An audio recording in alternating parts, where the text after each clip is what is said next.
Mainstream news media. While Americans rely on it daily for the latest reports on world and domestic events, a recent study conducted by the Cronkite School of Journalism indicates that nearly 67% of Americans don't trust major media for accurate reporting. Ask Americans specifically why they distrust the media, and the answers are generally vague. After all, reports of news media abuses aren't normally found on the front page or the nightly news. Nonetheless, they do exist. Dateline NBC, a primetime news program, airs a story in 1992 entitled Waiting to Explode. The story includes footage demonstrating that a line of trucks produced by General Motors readily explode on impact. To see for ourselves what might happen in a side impact crash, Dateline NBC hired the Institute for Safety Analysis to conduct crash demonstrations.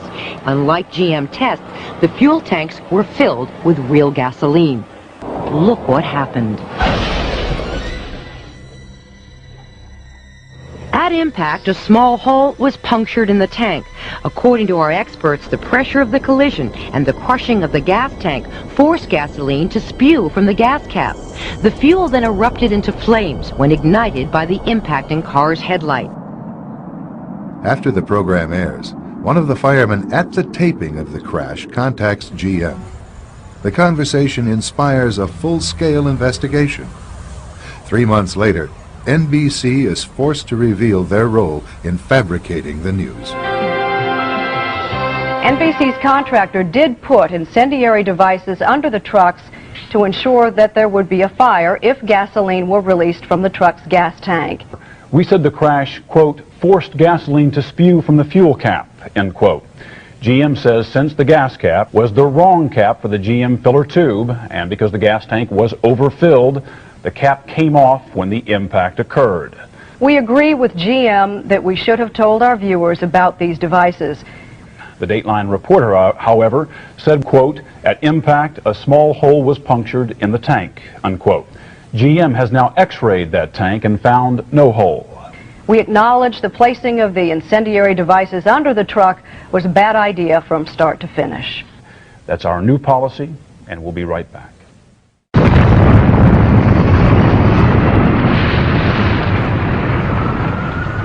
After the 1995 bombing of the Murrah Federal Building, information came to light that contradicted government claims disseminated through the mainstream media. One source was Carol Howe, a government informant. She revealed that federal agencies had prior knowledge of the terrorist plot and were ignoring several figures linked to the bombing. Roger Charles is a retired Marine colonel and former correspondent at ABC News. His news team interviewed Howe and obtained confirmation of her testimony. So here we had confirmation from a government representative in Denver with the McVeigh Prosecution Task Force saying, your facts are accurate. So we think we've got a slam dunk story. It will be a piece of cake to get it on air now because we have confirmation from a government spokeswoman that our facts are true. The story was ready to air on ABC Evening News, but to Charles' surprise, the story never ran. A few minutes later, a phone rang. Tom Gerald from ABC 2020 was on the phone to Thrasher saying the story had been killed for the evening. Didn't know why, but the decision in New York was not to run the story on Peter Jennings' nightly news that night. In order for the story to air, Charles reworked it following suggestions from New York. Well, the next morning, Don Thrasher gets a call from New York, and he gives me one of these. I couldn't believe it. I knew what the signal was. The story was not going to go again.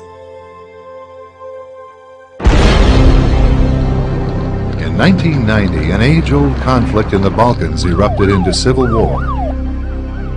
A multi-sided and complicated overseas struggle was packaged by the mainstream media as a tidy melodrama. The predominantly Christian Serbs were cast as the villains. A key maneuver employed to demonize them involved a photo shoot. The news has always been used to stampede our reason with a perception and emotion.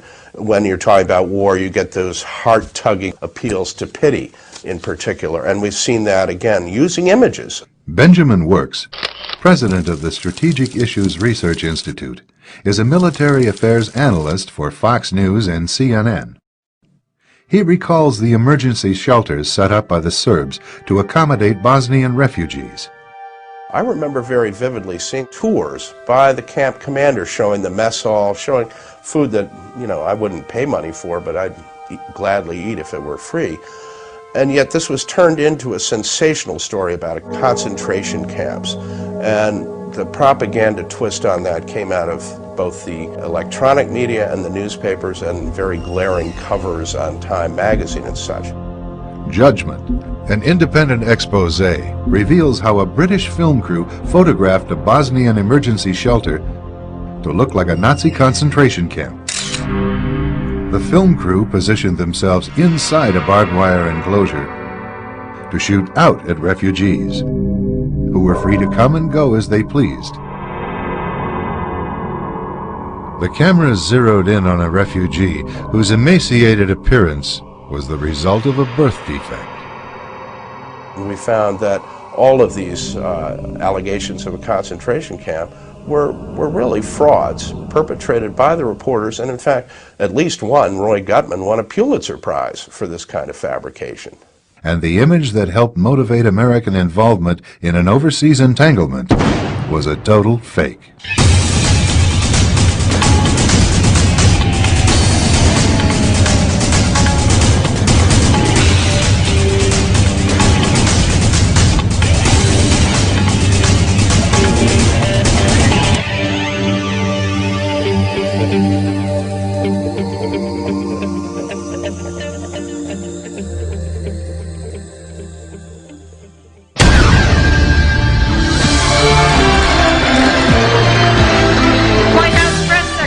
Joe Lockhart, Peter Mayer of CBS News, Steve Holland of Reuters, the incoming Vice President, Jay Leno, host of NBC's Tonight Show, Lori Santos of United Press International, Karin Jurgensen, editor of USA Today, Helen Thomas of UPI, Dean of the White House Press Corps.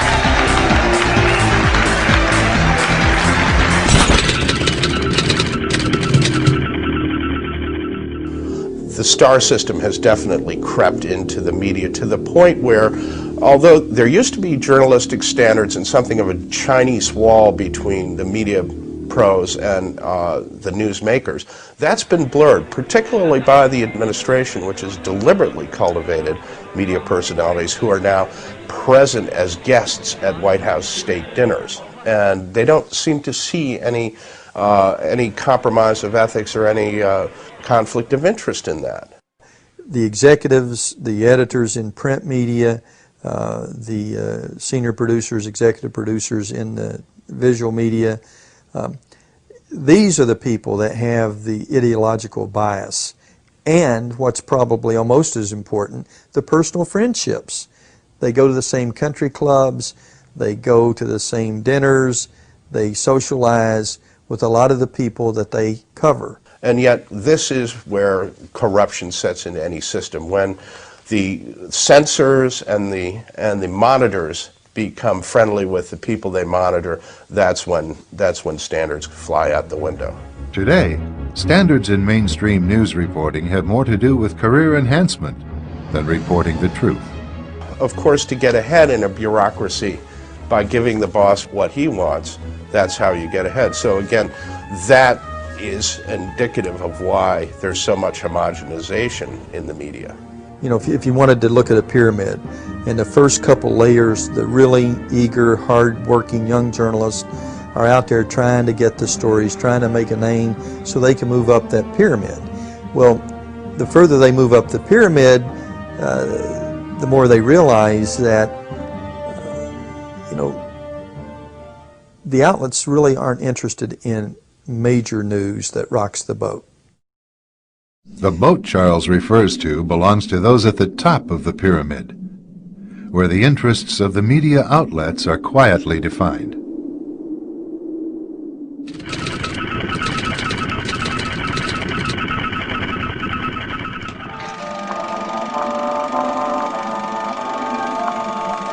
The year is 1917, and Representative Oscar Callaway enters a disturbing statement into the U.S. congressional record.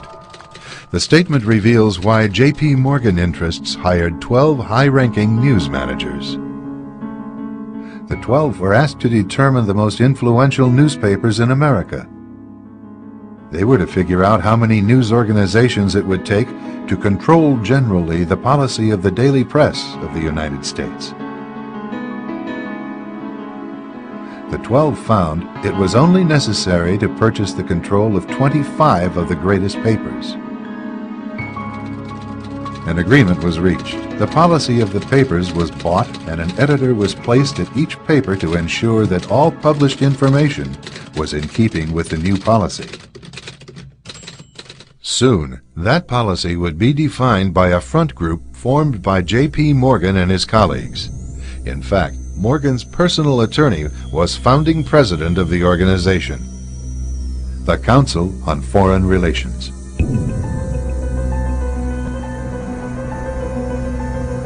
Today, the CFR maintains that its goal is to increase America's understanding of the world. However, the actual objective of this highly exclusive club is revealed by the rare admissions of the insiders themselves.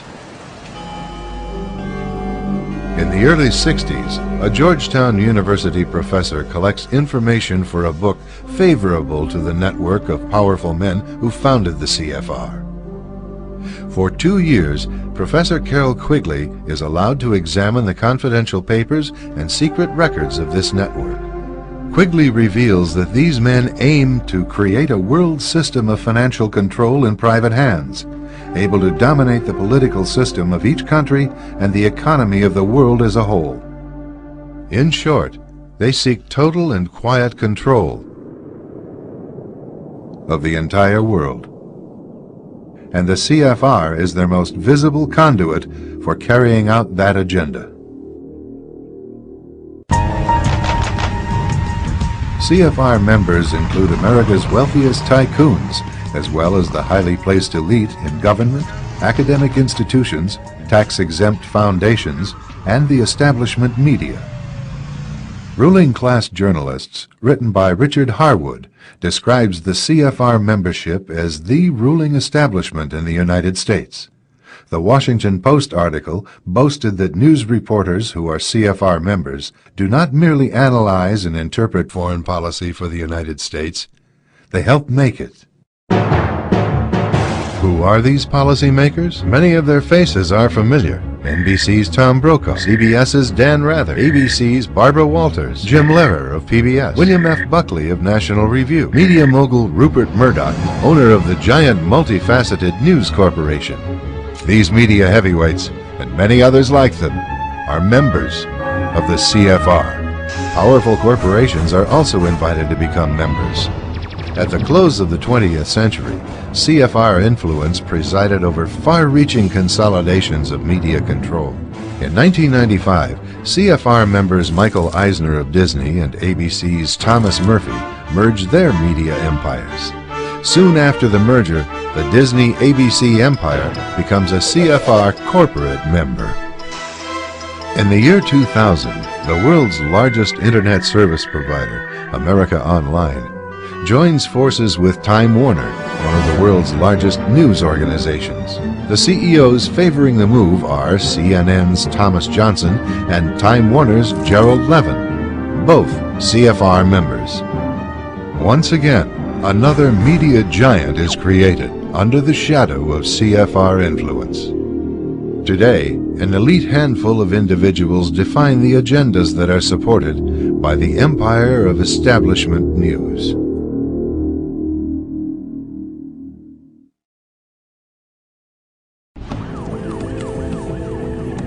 One of the CFR's strongest media allies is the New York Times. As a major outlet for the establishment viewpoint, the Times has achieved dominant influence over the reporting of national and international news. The Times is relied upon by many editors in the mainstream news media for direction on how to portray world events. In addition, the Times wire service retails the establishment line to subsidiary outlets such as broadcast news distributors and regional newspapers. Competition between these outlets rests primarily on the style of regurgitating the same message.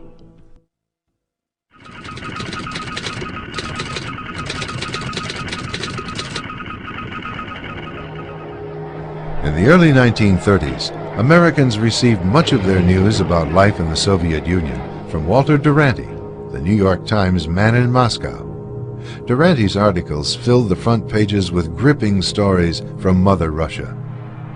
During that period, Joseph Stalin was consolidating power over the captive nations that formed the Soviet Union. One step in that drive called for the forced relocation of millions of Ukrainians. Observing these events on the scene was British journalist Malcolm Muggeridge. He witnessed the loading of thousands of Ukrainians into boxcars. They were being deported to barren regions of the Soviet Union. This program of Stalin's alone accounted for more than 1 million deaths. This is the most terrible thing I've ever seen. Precisely because of the deliberation with which it was done and the total absence of even any kind of sympathy. Duranty's articles in the New York Times sharply contradicted Muggeridge's reports. Duranty went out of his way to dismiss them as bunk or sheer absurdity. During the deliberate famine of 1932 to 1933, more than 7 million Ukrainians perished when Stalin seized their entire grain crop for export. Still in a March 1933 article, Duranty insisted there is no actual starvation or deaths from starvation, but there is widespread mortality from diseases due to malnutrition. That was when his reporting was particularly disgraceful, because he denied that there was any famine. And we used to wonder whether, in fact, the authorities hadn't got some kind of hold over him, because he so utterly played their game. But it didn't worry the New York Times, who featured his reports. Ultimately, the cover-up of Stalin's crimes helped the communist regime gain diplomatic recognition from the United States. William F. Jasper is a senior editor for the New American Magazine. The Soviet Union, like every communist country, was an economic basket case. It could not produce enough to survive. And so every communist socialist state has been dependent upon aid from the capitalist producing states. So Russia was desperate for our aid, both in terms of direct government aid, but also in terms of opening up the spigots for the private capital markets, particularly New York bankers and corporations, to move into Russia in a big way. In 1933, the Roosevelt administration invited a Soviet representative to Washington to negotiate terms of diplomatic recognition. For his news correspondence during the previous year, Duranty would receive the Pulitzer Prize. Another Times correspondent, Herbert Matthews, also covered for collectivism. During the so-called Spanish Civil War in the late 1930s, communists throughout Spain brutally massacred more than 6,000 priests, friars, and nuns. Matthews' dispatches, however, depicted the communists as idealistic Democrats seeking to liberate Spain from tyranny. No mention was made of the communist atrocities. Later, when the Times assigned Matthews to report on Cuba, he crafted an image of an obscure revolutionary as a romantic and idealistic hero, supported by thousands of Cubans. Matthews' stories set the stage for a campaign to bring Fidel Castro to power. As other observers noted, Castro got his job through the New York Times. Meanwhile, Matthews' reports assured Americans that Castro definitely was not a communist. After seizing power, Castro began eliminating all potential internal opposition. Firing squads operated day and night. Matthews' reaction to Castro's slaughtering was callous. Youth must sow its wild oats. Despite his blatantly pro-communist reporting, the Times kept Matthews on staff for over 45 years. The establishment media's backing of Matthews and Durante points to the existence of a larger policy to legitimize communism. Communism is the most absolute form of government, the highest concentration of government. And so you actually have in the communist system a rule by an oligarchic few, a rule by an elite. That is precisely what the Council on Foreign Relations insiders have been pushing for in this country and throughout the world throughout the past century. So there is a natural confluence of interest there, not an antagonism between the communists and the internationalists here in our government. They are both after the same thing. The elite, however, occasionally have a difficult time ruling themselves. At a 1991 closed-door meeting of fellow internationalists, billionaire and former CFR chairman David Rockefeller praised his media allies, but his confidence that his words would not leave the room was later broken. We are grateful to the Washington Post, the New York Times, Time Magazine, and other publications whose directors have attended our meetings and restricted their promises of discretion for almost 40 years. It would have been impossible for us to develop our plan for the world if we had been subject to the bright lights of publicity. But the world is now more sophisticated and prepared to march toward a world government. Redirecting the bright lights of publicity is not the media's only contribution toward such a plan. Up next, discover how support for world government is generated as we examine some of the biggest stories in recent decades. The disturbing truth begins behind the big news.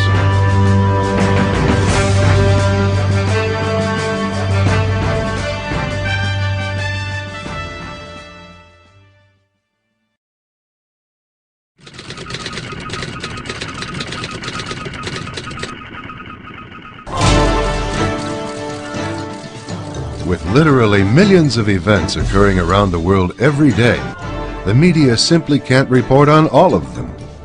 But like the Times slogan, all the news that's fit to print, the mainstream media implies that they can be depended on to report what is significant. What isn't made clear is exactly who or what dictates which events are newsworthy and which are not. This form of media censorship has proved catastrophic to American interests. In the midst of the Vietnam War, North Vietnamese leaders gambled on a bold strategy to achieve a decisive military victory in South Vietnam. Communist strategists believed a general offensive could trigger a civilian uprising and force America to abandon the war. Instead of their traditional hit-and-run guerrilla tactics, they massed their forces for a major confrontation with American and South Vietnamese units. On January 30th, 1968, under the cover of a truce for the Vietnamese New Year, or Tet, Communist forces launched a well-coordinated nationwide attack on South Vietnamese cities. The Tet Offensive had begun. Although caught by surprise, American forces responded quickly and effectively to the attacks.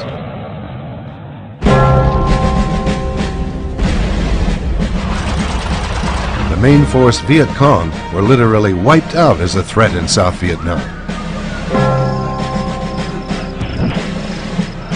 What was left of the communist forces from the north retreated across the borders. The Tet Offensive turned out to be a communist failure and a huge U.S. military victory. In America, however, media reports of the Tet Offensive communicated a much different message. The battle for Hue has taken an odd turn here. Americans were led to believe that the escalation in fighting proved that America, like the French, could not win in Vietnam. To say that we are closer to victory today is to believe, in the face of the evidence, the optimists who have been wrong in the past. To say that we are mired in stalemate seems the only realistic, if unsatisfactory, conclusion. But it is increasingly clear to this report that the only rational way out then will be to negotiate, not as victors, but as an honorable people who lived up to their pledge to defend democracy and did the best they could. This is Walter Cronkite. Good night. Even retired President Lyndon Johnson expressed anger over the misleading reports. Immediately, the voices just came out of the holes in the wall and said, let's get out. And that's what Ho Chi Minh had been trying to do all the time, was to win in Washington what he had won in Paris. To win in this country, in the homes of this country, what he could not win from the men out there that represented us. Communist leader and Viet Cong former Minister of Justice, Trung Nhu Tang, later confirmed the U.S. media's critical role in determining the outcome of the war. After the Tet Offensive, what we lost on the military front, we won on the diplomatic and psychological fronts. Above all, on the fourth front, the mass media, the press, television. We have just had, I've been advised, some film in from the defense. Bursary of sorts, the meltdown. Even after 3 decades, the performance of the American press hasn't changed much. In 1998, America's attention was focused on scandal in the Oval Office. Public concern over this new round of suspected Clinton wrongdoings finally pushed Congress to act. However, news coverage implied that purely mean-spirited partisanship motivated the proceedings.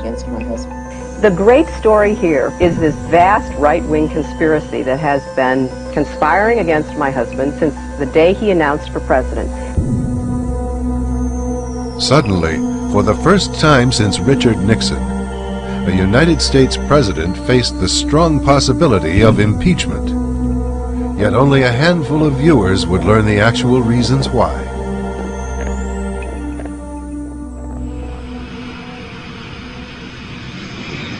Months before the Lewinsky scandal broke, Congress began investigating a scandal that had become known as Chinagate.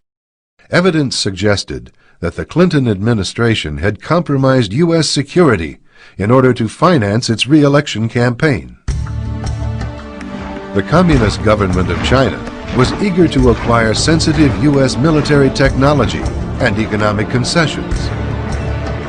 Through international money laundering, China funneled contributions into U.S. election campaigns and obtained privileged access to top U.S. officials. The communist money trail led all the way up to the Oval Office. If these facts were widely publicized, Clinton would face impeachment on grounds of bribery, and perhaps even treason. But the media misdirected public attention. Americans were told over and over again in 1,000 different ways that the only real complaints against Clinton were that he lied about sex.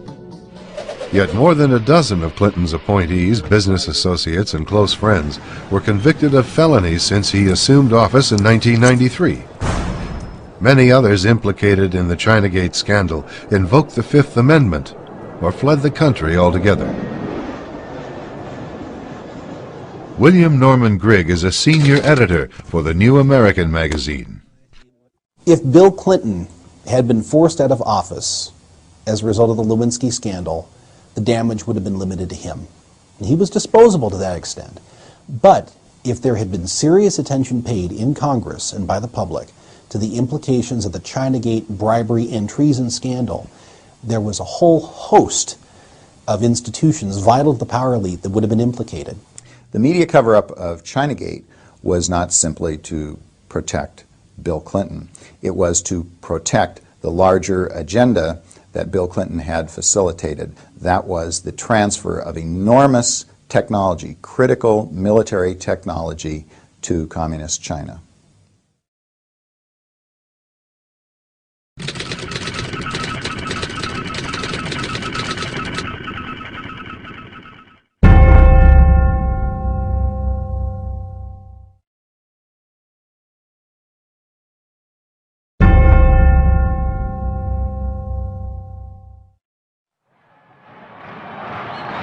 My name is Jimmy Carter, and I'm running for president.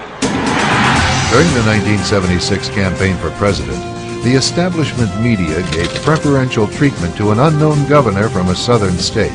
One of Jimmy Carter's favorite themes was that if he were elected, he would bring new faces and new ideas to Washington. He repeatedly told audiences that he was not beholden to the Washington and New York-based establishment that had been running things for so long. At a Boston rally, Carter said, "The people of this country know from bitter experience that we are not going to get these changes merely by shifting around the same group of insiders. The insiders have had their chance, and they have not delivered." After Carter was elected, however, he quickly forgot his promise of new faces and ideas. His administration was packed with individuals from the same crowd of insiders that had been running things for decades. For National Security Advisor, Carter selected Zbigniew Brzezinski, a board member of the CFR. Brzezinski inducted Carter into the establishment shortly before the media helped boost Carter's status to national prominence. President of the John Birch Society, John F. McManus. The Democrats are out, the Republicans are in, the Republicans are out, the Democrats are in, and the socialistic internationalist program, the pro-UN attitude, continues. The American people are the losers. They are not being given the proper alternatives. And it's the job of the media to do that kind of thing. We like to think, and people in the media like to think, that they're the ones that dig out the real issues and so forth. They don't. They don't dig out the real issues. There are some areas that are off limits. You're not allowed to get into those things, such as the famous televised debate with Clinton and his Democratic opponents at the primary season in 1992.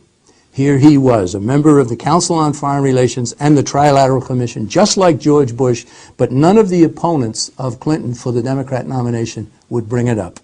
Tsongas, Kerry, Harkin, Jesse Jackson, Douglas Wilder, it was ground that they would not touch, nor would the media touch. And it was a perfectly good issue. From World War II to the present, the establishment has maintained its locked grip on the presidency. The subservient media keeps such information from becoming news.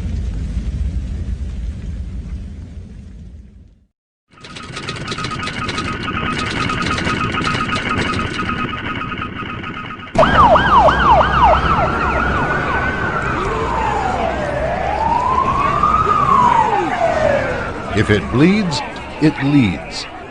This cynical saying, often regarding mainstream news, implies that violent or catastrophic reports are peddled as top stories. And the two planes collide.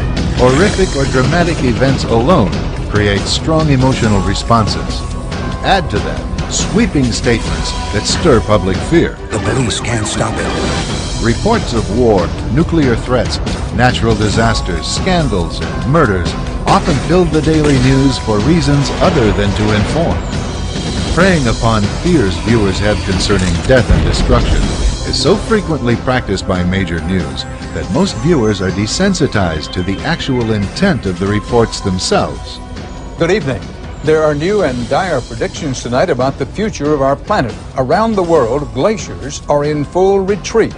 Some, like the ancient ice cap on Mount Kilimanjaro in Africa, could be gone in a decade or two. It's a dramatic symptom of the warming of the Earth, detailed in a new 1,000-page United Nations report, Climate Change 2001. It predicts the new century will bring, and I quote, large-scale and possibly irreversible changes affecting every last person on Earth. Today's population has already set off an environmental spiral, depleting the world's forests and contributing to overfishing and overgrazing. soil is being eroded, which in turn is hurting crop production, leading to starvation. This is punishment, say scientists, for sins of the past, the end result of years of pollution, wildfires year-round in California. That 500-year flood that devastated Grand Forks, North Dakota, occurring every 5 years. Greenhouse gases that stay in the atmosphere 100 years after they're released. It is a doomsday scenario detailed in a report sponsored by the United Nations. Sweltering summers, rising sea levels, more droughts, more violent storms. Global warming is real, the new report declares, and humans are helping to cause it. By creating a crisis or a perception of crisis, you accomplish several things. First of all, people in a crisis do not think rationally. People in a crisis look around and say, geez, we have to do something. Something is upon us. And so in a panic atmosphere, crisis atmosphere, people are willing to accept more stringent controls. No matter what the current news-hyped crises may be, the proposed solution by mainstream news remains consistent. Global warming is real, and it's something that needs to be taken into account very seriously in policy decisions. And the emissions are a policy question. If we don't move now, any chances that we have for conserving the environment, maintaining political stability, or offering opportunities to individuals will be totally washed away in the extraordinary load of so many people. China, the world's most populated country, now controls the phenomenon by demanding its couples produce just one child, with harsh penalties for those who fail to comply. Most countries agree family planning should be a top priority. The UN begins setting the next decade's priorities on population. Global warming, ozone depletion, overpopulation, deforestation, biodiversity, all of these are being presented as global crises, the equivalent of war, the things that demand immediate action for survival. In fact, we're told global survival is at stake here. And in each of these cases, we're told these are global crises that cannot be handled at the local and national level. They are global crises that require global solutions. Today, Americans are told global warming will destroy the planet. However, only a few decades ago, they were told that the planet would be destroyed by a more chilling crisis. What scientists are telling us now is that the threat of an ice age is not as remote as they once thought. If we are unprepared for the next advance, the result could be hunger and death on a scale unprecedented in all of history. During the lifetime of our grandchildren, Arctic cold and perpetual snow could turn most of the inhabitable portions of our planet into a polar desert.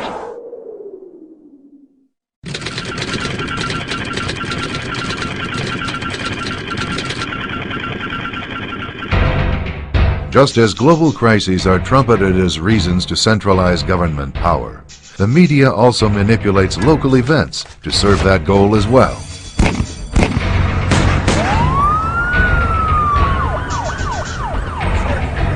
Take, for example, the gun.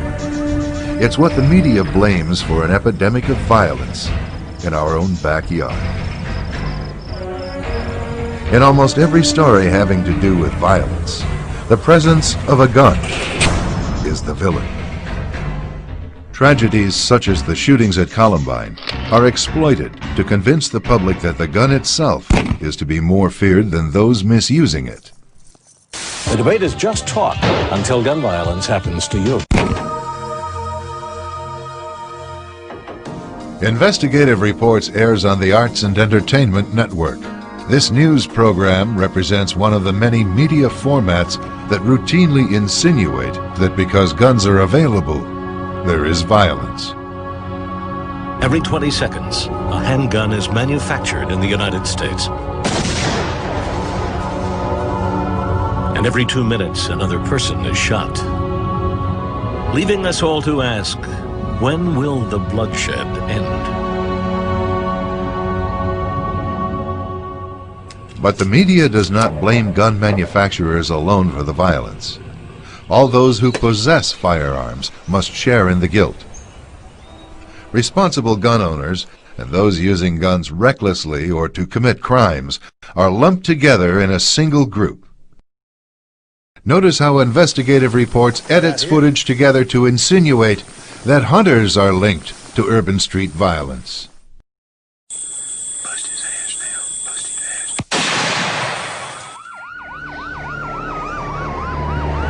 There is a war on the streets that is killing our children.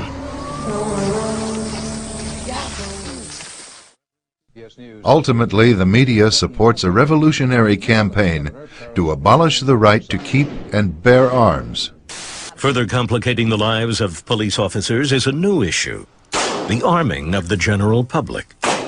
Gun violence has increased dramatically in every sector of our society, but most alarmingly, with children. As a culture of violence persists, its backlash has teens caught in a crossfire. With so many guns in the hands of mostly untrained civilians, officers have no idea what they might face when they respond to a call. It's a recipe for disaster. The media's message is clear. Americans will be a lot better off without guns. The expression gun control is dishonest because we're not talking about controlling guns so much as we're talking about controlling the law-abiding segment of our population. The defining characteristic of a criminal, after all, is that he does not obey the laws, and gun control laws are no exception. Anytime you have a measure which has the effect of disarming the law-abiding, you're giving criminals a competitive advantage over the law-abiding segment of our population. And the media doesn't display much, if any, interest in reporting what happens in those instances where criminals go into an encounter with a citizen with the serene confidence that the citizen has been disarmed. That's a story the media just does not want to tell. The mainstream media continues to portray the arrest of Rodney King as a gang of racist police beating a black victim. It began, as we remember, after white policemen were seen on videotape beating a black man named Rodney King. 4 white police officers in the beating of black motorist Rodney King. Captured by chance on home video, the arrest quickly became a national sensation. In the months that followed, the establishment media hyped this local event to the point that many Americans considered it to represent police behavior nationwide. This could be any one of 20 major cities or more in the country. It's a time bomb that's ticking under the foundations of America's major cities and under our country itself. To curb police brutality across the nation. The verdict of not guilty for King's arresting officers served as the match that lit the fuse.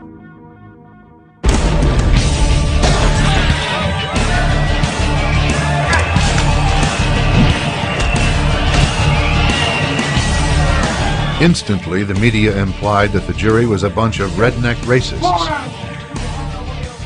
We do have a society which is still racist. A mostly white jury in rural Simi Valley cannot have any appreciation of what black people in south central Los Angeles go through when dealing with the Los Angeles Police Department. There the man was on the ground, covering up toward the end, being beaten to insensitivity. And this all-white jury decided that the police were the good guys.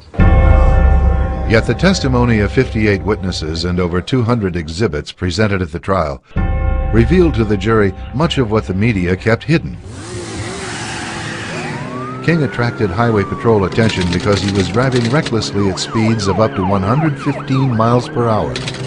His arrest culminated an 8-mile chase in which he cut across numerous lanes of expressway traffic and ran red lights. King was a convicted felon, out on parole for armed robbery.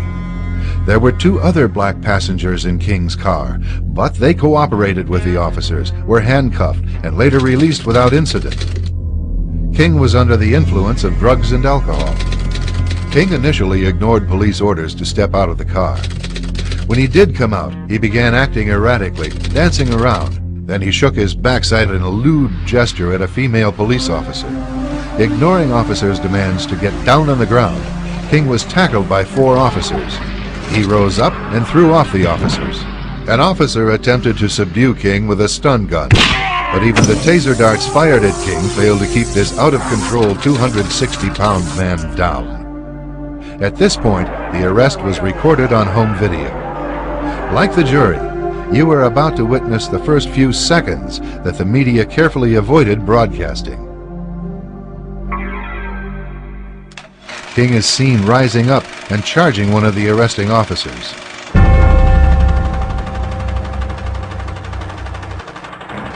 The response of the officers is history. Although people may look at the same evidence and disagree with the verdict, the fact remains: the media withheld critical information from the American people in order to make the facts fit the story it wanted to tell. The story implies that local law enforcement is a failed institution and that radical changes are needed. There's certainly nothing new about the drive to federalize control of local police. This is something that goes back decades. The major media have succeeded to a shocking extent in creating an impression for the general public that local police are not to be supported, not to be trusted, they are to be feared. And that, on the other hand, we can trust implicitly in the federal law enforcement agencies who will come into our communities and protect us against the local police. Local police exist to protect the rights and the liberties and the property of the law-abiding, and they are accountable to the communities that they serve. National police, on the other hand, would exist to protect the interests of the state and the political elite that controls the state.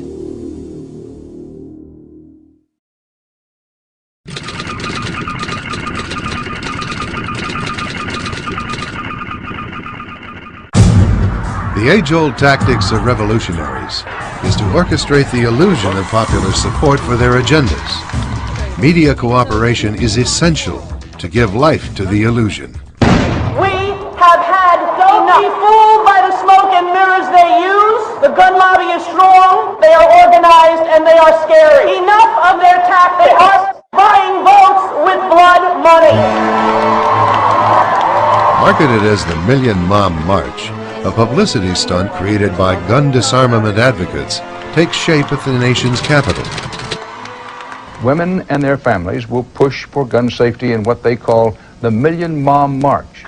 Weeks before the march actually took place, the media reports served as invitations for support and participation in the anti-gun agenda.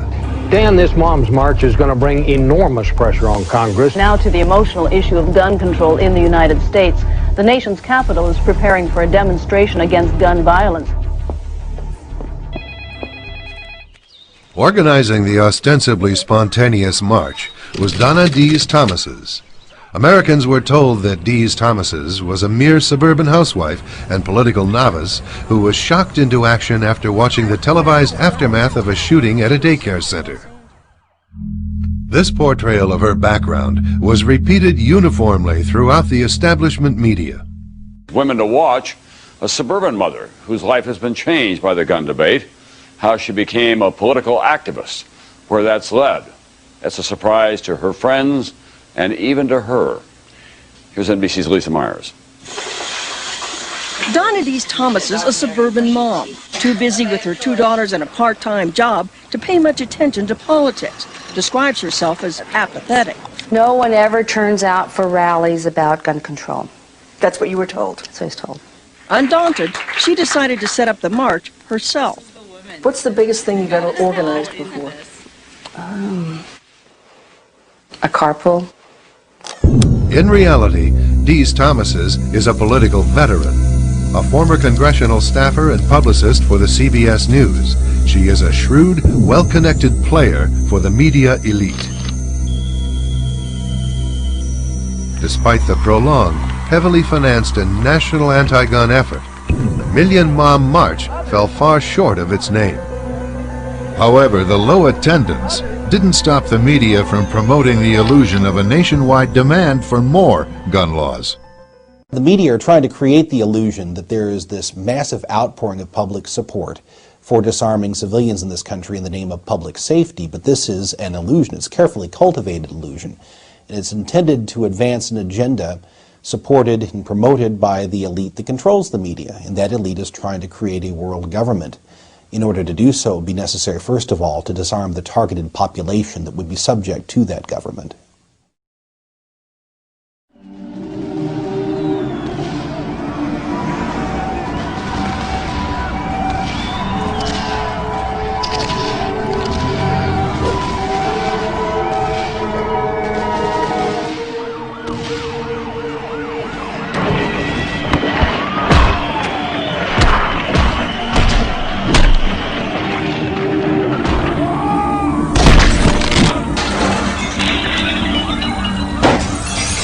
street demonstrators turned the area of the World Trade Organization conference into a war zone. Over 500 National Guardsmen and state police are called in to help restore order in what became known as the Battle of Seattle.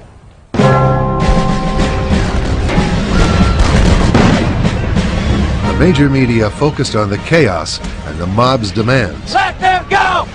Yet they carefully avoided raising the issue as to how the groups on the street were organized and funded, or whether their leaders might have a hidden agenda. Instead, the media portrays such demonstrations as natural outpourings of genuine grassroots concern. We're just normal people who are tired of the exploitation of multinational corporations. Again, for those who orchestrate these events, it's the illusion that counts. The familiar media melodrama of the anti-globalization movement that we have seen at Seattle and some of the other protest venues is really a classic example of bracketing an issue with false alternatives, because we're told that these are people who oppose the global agenda. After all, they're called anti-globalization activists. Well, what is it that they oppose? They don't oppose global government. They believe that there is too much free market capitalism in the world, and that government at a global level has to be more assertive in imposing controls over the free exchange of goods and services. But you see that both of these sides are really calling for empowering the United Nations. The media further stage manages the illusion of conflict by promoting those designated as the official opposition. I'm going to focus on what the other side says and then what you say back. The media-appointed spokesperson for the anti-WTO forces is Lori Wallach. She heads up Global Trade Watch. Ignored by the media is the fact that Wallach's organization receives funding from the Ford Foundation, which is closely tied to the CFR. The friendly relationship between Wallach and the CFR agenda was made clear in Foreign Policy magazine, a major conduit for CFR thinking. This issue signals media leaders that Lori Wallach should be represented as an expert on trade issues. By ensuring that only false opposition is offered to its revolutionary agenda, the CFR internationalists can't lose.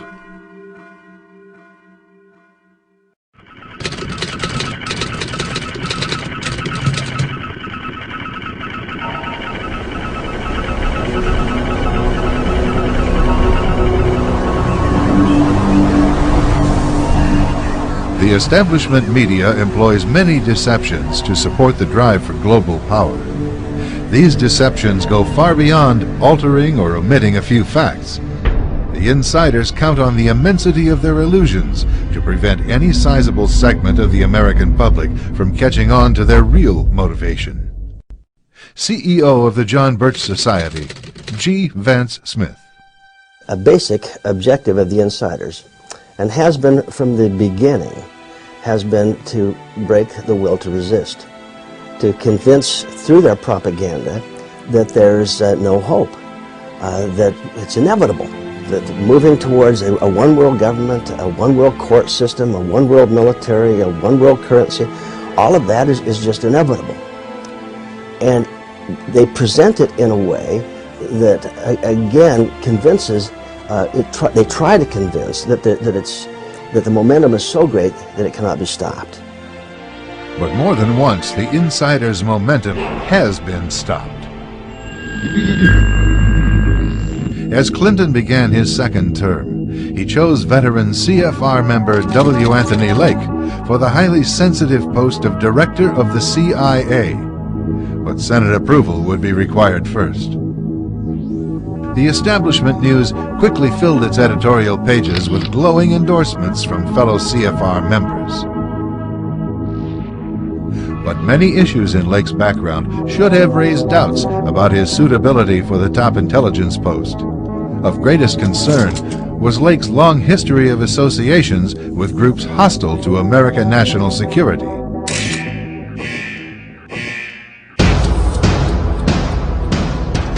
A group of political watchdogs supplied key senators with documentation and the New American magazine helped mobilize public pressure for a thorough investigation. Embarrassed by the challenge to its leadership, the establishment media attempted to smear the organization, leading the demand for the investigation. Lake is a victim of the far right, the New York Times charged. In an error-ridden article in the New American, a John Birch periodical, William F. Jasper dissected Mr. Lake's resume and found a pattern of anti-Americanism. He referred to my article as an error-ridden article, yet he cited not one error in the whole article, and it was clearly calculated to be a major defense and promo piece for Anthony Lake. Despite strong media support for his nomination, Lake withdrew rather than subject himself to serious Senate scrutiny. Victories such as Lake's withdrawal are but part of the solution for reversing the establishment's momentum. To escape ongoing media deceptions, the public must first have a source of regular, reliable information. Many concerned Americans look to the New American. The magazine has a reputation for calling the shots years and sometimes decades ahead of mainstream media. Case in point, author William F. Jasper examines Osama bin Laden 3 years before the attack on the Pentagon and the World Trade Center. Jasper's report exposes the cover-up that prevents America from winning the war on terrorism. The New American reveals how Washington policymakers had earlier helped build Saddam Hussein's war machine and are using the monster they created as a pretext to build UN power. Newsweek covered some of this ground, although not until 10 years later. To know what's going on isn't going to help a darn bit unless we do something with what we know.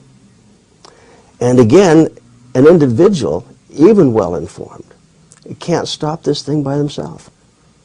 So the purpose of our educational efforts is to get thousands and tens of thousands of individuals informed so that they can link arms and they can collectively have a voice that will resonate even as great as the billions of dollars resonate through the media. Truth will penetrate all of that.